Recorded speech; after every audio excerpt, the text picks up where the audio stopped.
এটা হচ্ছে আমাদের এই বাড়ির পেয়ারা গাছ। তো তোমাদের না পেয়ারা গাছটার কথা তো আগে বলাই হয়নি।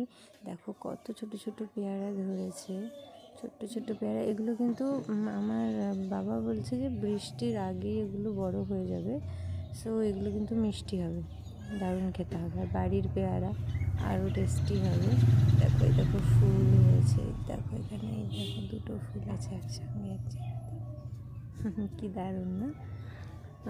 আমি না এই পেয়ারাগুলো কতটা বড় হয়েছে তোমাদের দেখাচ্ছি। এই দেখো একটা পেয়ারা দেখতে পাচ্ছ, জুম করলেই বুঝতে পারবে। এই দেখো কতটা বড় হয়েছে পেয়ারাগুলো, দেখো কেউ ছোট কেউ বড়।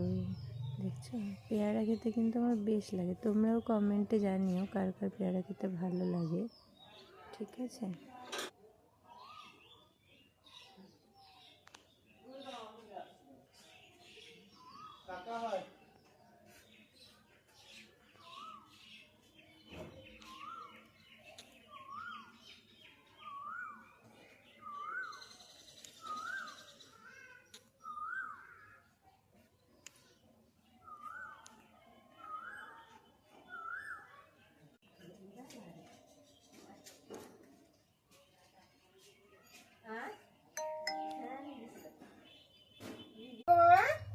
বাবুটা কাঁদছিল, হ্যাঁ বাবুটা কাঁদছিল ভাবি এই বাড়ি আরো কাইন্দার মুখের দিকে